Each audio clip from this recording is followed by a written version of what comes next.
Almost failed. A little too close for comfort. A Carnival Cruise Line ship undergoes a CDC health inspection and comes just points away from failing the overall test. We will share with you on the show today what was found on board, what the ship is, and what happens next. We also have news from Princess Cruises as they pull all of their sailings out of Galveston, Texas, at a time when Galveston, Texas is booming. What the heck happened here? I have several thoughts on what could have happened here and what's next for Princess, what's next for Galveston as well. We will wrap up the show by sharing news with you of a Carnival legend who, after 40 years with a cruise line, is calling it quits. We all need some time in the islands. Let's go there now on Island Time.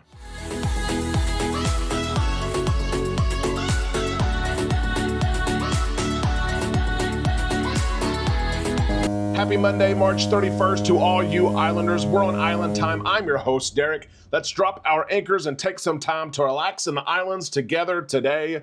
Amanda and I just got back from sailing on a Carnival Jubilee, got back over the weekend and had a fantastic trip. We loved it so much, we've got the cruise blues. Do you get the cruise blues? We've got them right now. Even though we have a trip booked in 56 days, we're getting on the Venezia and the World America even maybe next month. But we do have the cruise blues right now. We are sharing our experience with you. We went live last night. We had a record turnout on our live show. Thank you, Islanders, so much for that. And we have released the first 3 vlogs of our Galveston trip, our Carnival Jubilee trip. The first vlog has to do with Galveston and Embarkation Day. The second vlog covers the 2 sea days at the front of the cruise. And the third vlog, my favorite that I've ever created, is in Roatan and Mahogany Bay, where we go to Brady's Cay, and I share with you the sloths, the monkeys, the birds, the iguanas, the beach. We had so much fun at Brady's Cay. Go check it out after this cruise news show. It is a blast. Let's dive into the cruise news. There's a lot to talk about, starting with the Carnival Sunshine, who recently underwent a CDC health inspection. These take place from time to time. Once a year, twice a year, and they're not announced. They don't knock at the door the week before and say, make sure your house is clean. We're coming next week. And then you have time to clean up. They just show up. They show up, they get on board, and they test all kinds of different things. The Carnival Sunshine just came out of a dry dock, actually, a few weeks ago. So the ship should be ready to go, tip-top shape. The CDC steps on board, and there's a scale from 0 to 100. You have to receive a passing score of 85 in order to pass this test. And they will write you up for anything. It's the picky grandma that you used to have, the picky teacher who used to write you up for anything. And you're like, really? That's a problem?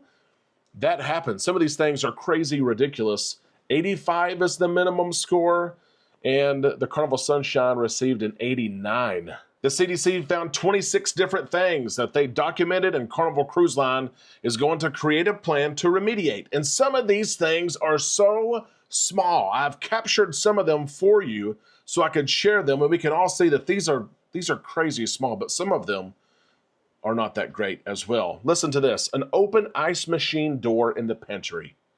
How long was the ice machine door open? We don't know, but the ice machine door is supposed to be closed. It was open.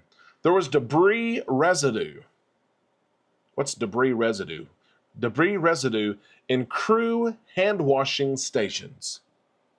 So maybe some dirt, maybe some fluff, some lint, who knows? Debris residue in crew member hand washing stations. That one seems a little bit minor to me, but we'll get it taken care of. Okay, we'll get that one taken care of. Small drips from equipment creating puddling in the floor. Water was standing on the floor, a little bit of water, small drips of water written up for that, one of the 26. A few burned out light bulbs in a dishwashing area. That's a violation. That's something small. But there were also things in this report that weren't small. The report talks about a crew member who had some gastro issues, who had reported the gastro issues. At a certain time, they continued working during that day, potentially contaminating food or silverware or anything in that galley area before they actually went to the medical center later in the evening. Yeah, the person, whenever they said, hey, I've got some stomach issues here, I'm not feeling very well, I may have the stomach bug, they should have been taken away from the food area. That was a write-up there. And then there's this one. This one's not good. The worst violation I think that there is, quote unquote. There were insects. Insects were present throughout multiple food service areas. And those insects are not flies. Those insects are not mosquitoes. Cockroaches. Yeah, cockroaches. I don't even like saying the word. And that happens. This is not a Carnival thing. It's not a Carnival Sunshine thing. This happens if you read these CDC health investigative reports. It happens. It happens at people's houses. There's food on this ship everywhere. It happens. Now, is it acceptable? No, it is not. And Carnival is written up for this. It was included in their score of 89, and there will be remediation.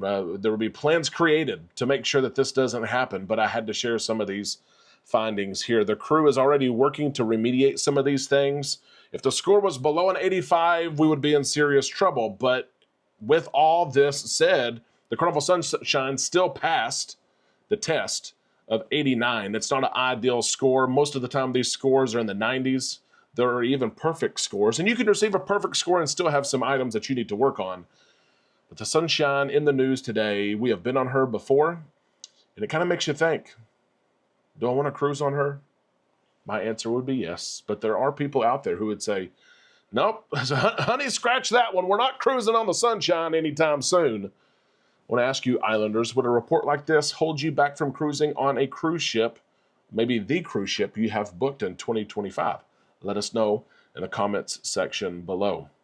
We're going to share this second story here, and we have been asked about this story so many times over the last several days. The news of Princess Cruises pulling out of Galveston, canceling their cruises for 2026 and 2027 aboard the Majestic Princess. A lot of people were excited about this. A lot of people had booked these cruises from Galveston, even though they're way in advance. And Princess Cruises, they've pulled it all. They haven't just canceled a block of cruises. They've canceled all their cruises out of Galveston, which is like against the norm of what is going on in the cruise industry. And out of Galveston right now, Galveston is on fire. Galveston is hot right now when it comes to the cruise industry. Carnival has moved additional ships there. Royal Caribbean has moved additional ships there. We see MSC coming to Galveston for the first time this November. We see Norwegian basing ships there, going to be year-round.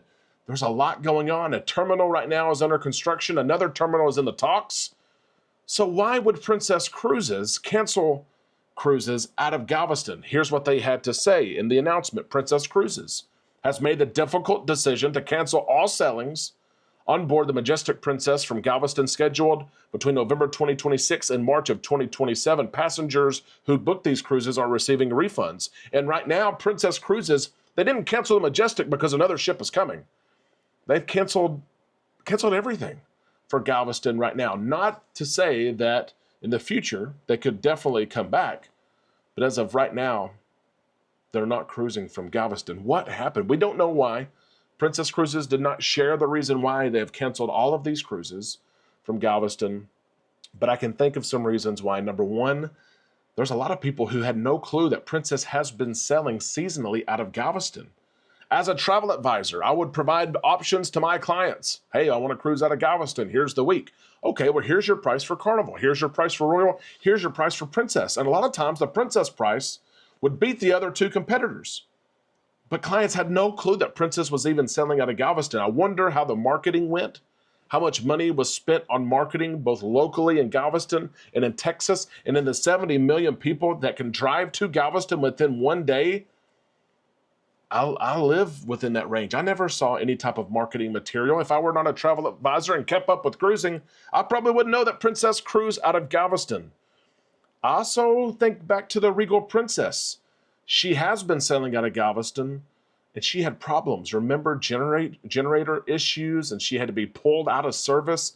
There were several cruises that were canceled out of Galveston, and this may have left a sour taste in some people's mouths and said, no, you know what? We're not going to rebook on the Regal Princess. Maybe bookings suffered on the Regal Princess, and maybe Princess Cruises said, the Regal's not sailing very good. we're not doing very well in Galveston. We need to pull out. Also, the cruises left out on a weekday. A 7-day cruise leaving out on a Friday is tough. It's really tough to get people there. They have to take off maybe Thursday from work to drive Friday, of course, to hop on board the ship and the entire next week. So people are taking 6 and 7 days off instead of a cruise, a 7-day cruise that leaves on Saturday or Sunday. People may just take 5 days off. So I think they had a challenge there with when they were actually cruising during the week, and competition in Galveston is heating up. Competition is usually a good thing, but with all the ships in Galveston, Carnival, Royal, Disney seasonally, MSC and Norwegian, is it saturated? Is the market saturated? I don't know. There's a lot of Princess Cruises lovers, the Love Boat. A lot of people loved them, and they loved the Regal being there. I'm really surprised by this, and I sincerely hope that Princess Cruises returns to Galveston very, very soon, maybe with a bigger ship, maybe with a nicer ship, maybe with more itineraries, and maybe they can use one of the newer terminals to cruise leaving on the weekend. I think that will help. Islanders, why do you think that Princess Cruises left Galveston? What do you think those reasons are? Would you book a Princess Cruise out of Galveston going forward? Let us know in the comments section below. Sad news, but happy news today as I share some news regarding a Carnival employee who has been with the company for 43 years and who is leaving the company. He's going to retire. I'm not talking about John Hild. I'm talking about Adolfo Perez. Adolfo Perez has been with the company for 43 years. How many of us stay with an employer for 43 years? There's not many of us who do that. But Adolfo Perez, who started with the cruise line, working with the cruise line while he was still in high school, he has climbed the ranks decade after decade. He began his career as a ticketing agent in Miami, and over the course of 43 years has had several different titles until the one that he's had most recently and for several years as the Senior Vice President of Global Sales and Trade Marketing. I work with Adolfo very close. I speak to him on a regular basis. I see him at all the big Carnival events. He loves all the sales. He loves making sure that you get the best deal. All the sales that Carnival comes up with, that's he and his team. And he also helps travel advisors as well, making sure that they have the tools that they need to be successful. He actually has a tattoo on his body that says "Travel Agents Rock," literally, in ink on his body. And after 43 years, he's calling it quits. He has achieved so much across the industry, not just for Carnival Cruise Line, but Carnival Corporation, and the industry recognizes this. You may remember in 2022, he received the Cruise Line International Association, the CLIA, Lifetime Achievement Award.